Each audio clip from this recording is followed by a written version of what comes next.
Good evening to all. We will start in 4 5 minutes. We will wait for others to join, then we will start.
Okay, good evening all.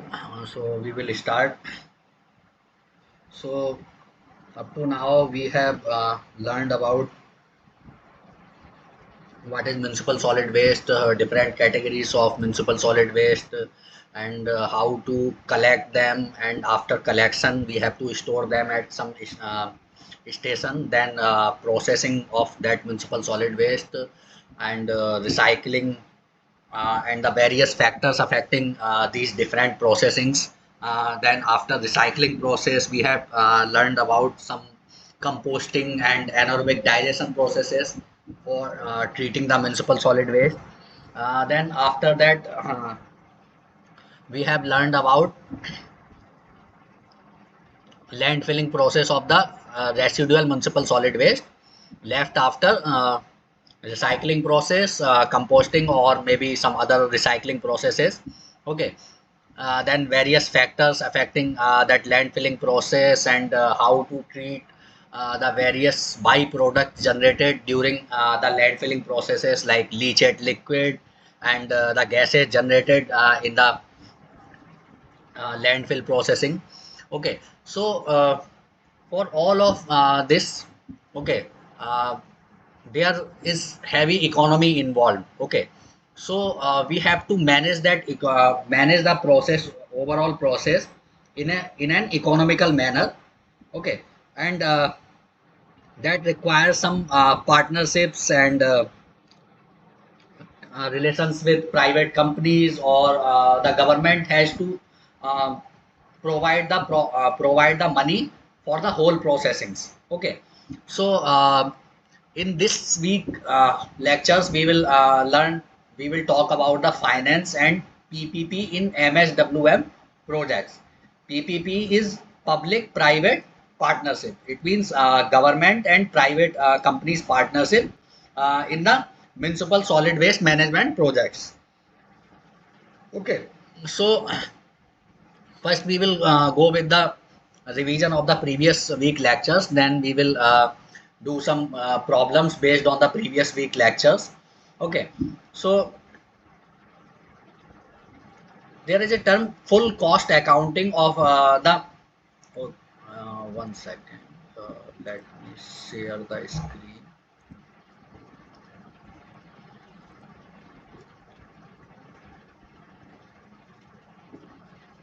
Okay.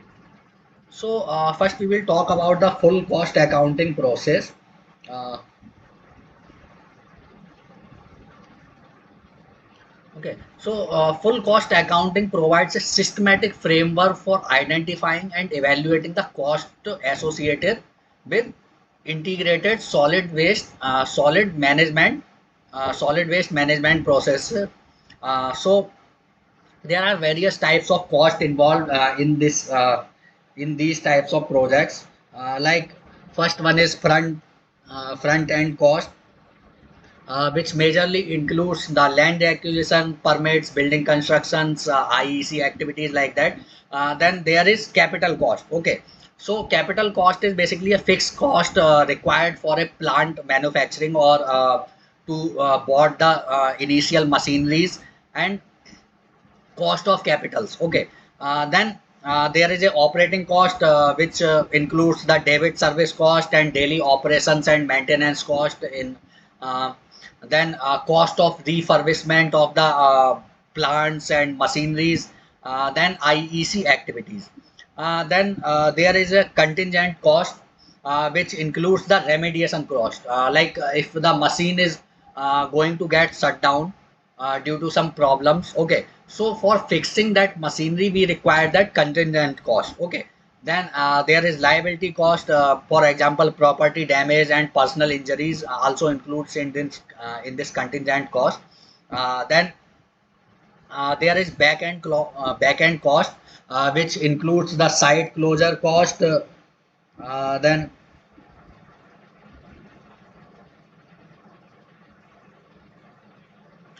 site closure, building and equipment decommissioning, and retirement and health benefits for current employees. Then there comes the environmental cost, which includes the cost involved in mitigating adverse effect on environment, or we can say cost for implementing various management plans or various machineries for inhibiting the environmental hazards during the whole process. Okay, then there are some downstream impacts also. To avoid those downstream impacts or to inhibit those downstream impact, we have to provide some environmental costs also to the whole project. uh, then there is a social cost which includes the quality of life, aesthetic impacts of of the whole projects, then effects on property values. So there are different types of cost involved during the whole MSW activities, which commonly known as the full cost accounting of the whole process. Okay, then what are the advantages of FCA? So ULVs can use FCA as a planning tool for preparing budgets and determining the future direction of the whole project. Then FCA helps the ULVs to examine various financial scenarios and their resulting impacts in the future, so that they can decide if they have to go for that project or not. Okay, there is a FCA can also be used while analyzing cost in the long term of that particular project. For the municipal solid waste management, FCA results can also be used for maintaining transparency between the ULVs and the general public. Then results from FCA should be considered in conjunction with non-monetary cost to help ULVs to make better informed decision for municipal solid waste management projects. Then we have already talked about the front end cost and different types of cost involved in the FCAs. Then operation and maintenance cost is an ongoing cost and shall include all cost incurred in daily operation of the facility. It can include labor and their salaries, administrative and management cost, maintenance of vehicles and equipment, fuels required for running the vehicles during the collections, and changing the tires of the vehicles on a regular basis.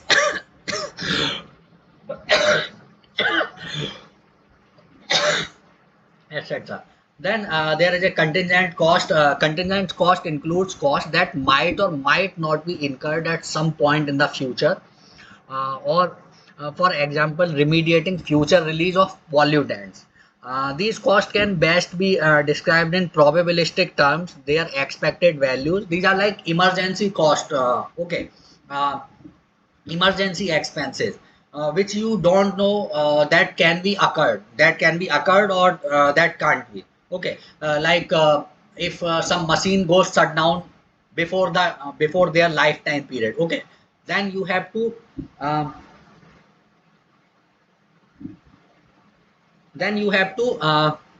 uh, provide the cost for the proper uh, remediation of that machinery, so that operations can go on. Okay, then there is a environmental cost. These are the implications on the environment that might occur due to municipal solid waste transportation, treatment, or their disposal activities, like cost for mitigating contaminated soil, polluted surfaces, and groundwater. So there are different environmental costs involved for mitigating or inhibiting the environmental hazards during the whole municipal solid waste recycling, or we can say disposal activities. Okay, then there is a social cost involved. These are costs incurred to mitigate adverse impacts on health and well-being of local community on account of improper municipal solid waste management. In India, such impacts are generally not compensated, but uh, as well not compensated. Impacts of MSW storage, like impact of MSW storage depots, as well as MSW treatment and disposal facilities on the health, quality of life, and value of property in the neighborhood and considered during in these social costs. Okay, an assessment and consideration of these impact is required before selecting waste management options even though they are not easily quantifiable. Okay, so other types of cost we can quantify, like capital cost, we can quantify that cost, but social cost cannot be quantified. Okay, so while FCA focuses on cost that can be valued readily in marketplace, understanding social cost is important for planning efforts. Social cost includes the impact of MSW transports on neighborhoods along the routes taken, as well as the impacts of MSW facilities themselves. So, issues of environmental justice can arise for planners when any of the following fall disproportionately on certain social groups, like adverse effects on property. It can adversely affect the property values in the neighborhood. uh, then community image and aesthetics can get damaged due to the municipal solid waste storage facilities nearby. Then opportunity cost of alternative and future land uses.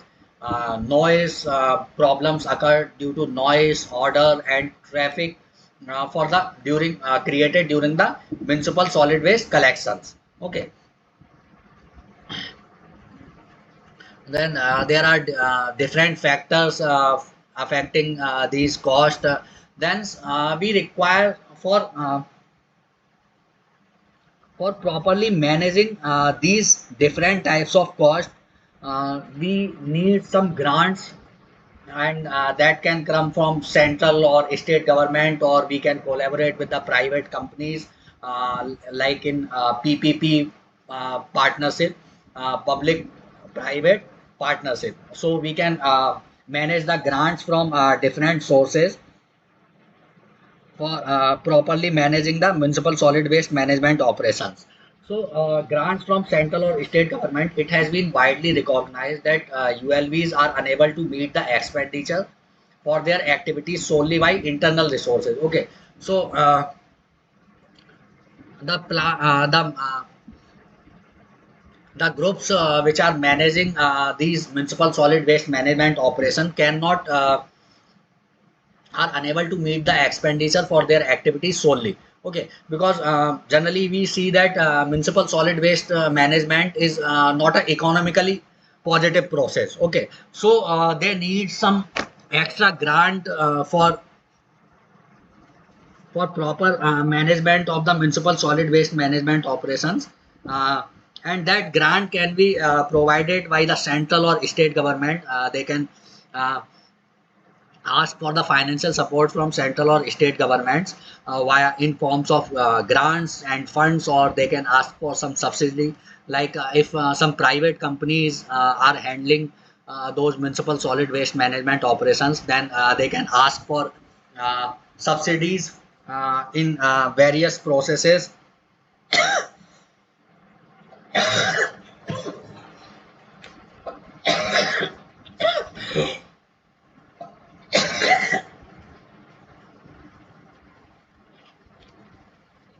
from the state or central government. Okay, then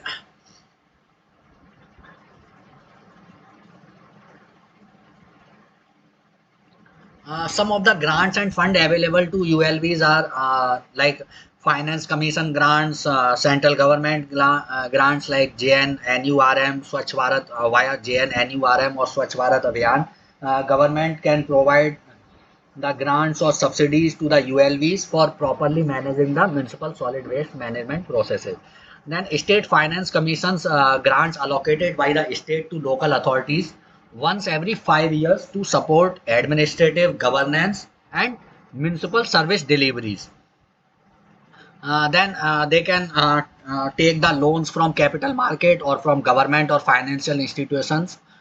So ULVs can also approach capital markets either directly or through an intermediary, and they can also take advantage of funding for FWM from financial institutions which charge relatively lower rate of interest. Some of the financial institutions include the followings, like Housing and Urban Development Corporation, Infrastructure Development Finance Company, then ILNFS, NABARD, IREDA, IDBI, IFCI, and various commercial banks, suppliers, creditors, and private venture capitalist funds.